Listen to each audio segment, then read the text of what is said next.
Bom, primeiro a gente poderia falar alguma coisa de preparação, né? Uma grande dúvida dos alunos é como se preparar para o vestibular. Faz cursinho, não faz cursinho? Isso é muito relativo. A gente tem cursinhos bons, tem colégios bons. Depende muito da área que ele vai enfrentar. Tá? A gente sabe que tem área extremamente concorrida dentro do vestibular da FUVEST e que é muito raro a pessoa sair de um colégio e entrar direto, ser aprovada no vestibular. Então, nós poderíamos citar aqui um exemplo da medicina, que na média é de 2 a 3 anos de cursinho. Tem algumas coisas interessantes, algumas matérias que os alunos não gostam e que muitas vezes essas matérias que decidem o ingresso do aluno. Então, tem gente que se dedica ao estudo dessas matérias, e isso dá um diferencial e faz com que ele seja aprovado no vestibular. O nervosismo é uma coisa que é muito difícil de ser controlado. A gente percebe claramente, mas no candidato é difícil dele controlar. Então, eu acho que a principal coisa é ele se preparar bem.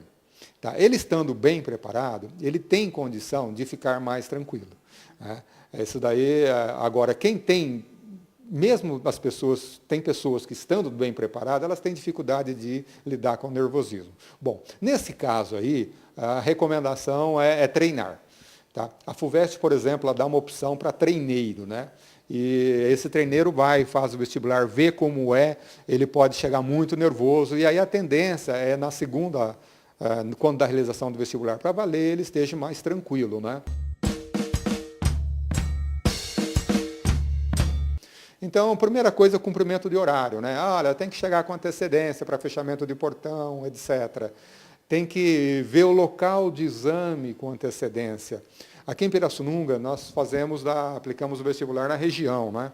Então, tem muita gente, a maioria vem de fora, de outras cidades. Então, apesar de ser uma cidade pequena, é muito mais fácil que São Paulo, né?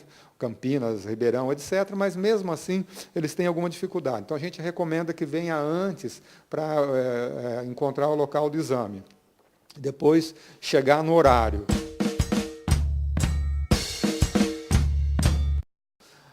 Depois, atender a documentação. É muito comum, muito mesmo, os vestibulandos chegarem sem a documentação adequada. E é uma coisa muito simples, né? A FUVEST exige o RG. Tá? Então, o documento de identidade básico é RG. E depois o material de prova, né? Lápis, caneta, tal.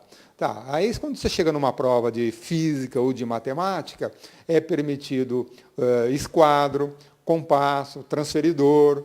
Uma minoria traz isso, uma minoria. Depois, na hora, tenta emprestar isso de outros colegas, etc. Né? E tem o que não é permitido. O que não é o que geralmente eles fazem, né? Celular, leva celular. Não é para levar celular. A gente enfrenta alguns problemas também, como eu disse, tudo simples, né? Mas que às vezes prejudica terrivelmente. Relógio. Um relógio eletrônico com calculadora. Não é permitido. E às vezes o relógio é crucial para o candidato controlar o tempo dele. E ele chega no vestibular com um relógio desse, o fiscal retira o relógio. Ele fica sem o relógio, e isso às vezes nele dá um branco, né? Puxa, e agora? Vou fazer a prova sem relógio? Ele faz sem relógio. Depois, nós temos uma série de orientações dadas durante a prova. E a maioria dos alunos, eles estão muito nervosos, né? E tem aluno que não ouve essa orientação. O fiscal, ele dá uma série de avisos e, no final, ele é obrigado a pegar 2 testemunhas que ele deu os avisos. Então, por exemplo, olha, falta 1 hora. Tá, depois faltam 15 minutos, por favor, passe as questões no gabarito, não será concedido tempo extra. E muita gente nem ouve isso, no final acaba fazendo. Então, já houve caso, por exemplo, de terminar a prova e o gabarito estar em branco. Então, isso é uma coisa que dói no coração, né? Você tomar uma prova de um aluno e ele fez toda a prova e o gabarito está em branco. Por quê? Ele não transcreveu. E depois tem aquelas dicas normais de resolução de prova, né? do vestibulando enroscar numa questão e ficar perdendo muito tempo naquela questão. É uma coisa básica, né? O cursinho orienta, o colégio orienta isso. Não, você vai para uma questão, depois você volta nessa questão, etc. Né? Na prova escrita, a gente acaba tendo dificuldade na segunda fase, em que eles respondem em locais inapropriados.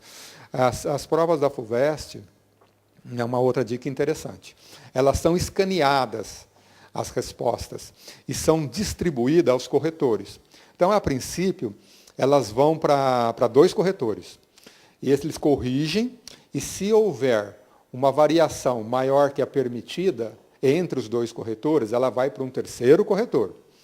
Mas, então, é feito elas são escaneadas. Antigamente, xerocavam, né? Agora não, usa-se um scanner e passa isso, as questões, cada questão vai para um tipo de revisor. E se ele não tiver no espaço adequado, o escaneamento é automático, isso vai de uma maneira errada. Tá? Então, é uma outra coisa que a gente orienta bem, mas não é possível checar quando da realização do exame, né? Se ele escreveu no espaço correto. Mesma coisa a redação.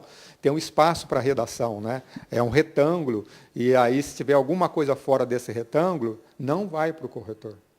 Então, essas são as principais coisas que acontecem, né? Recomendações e falhas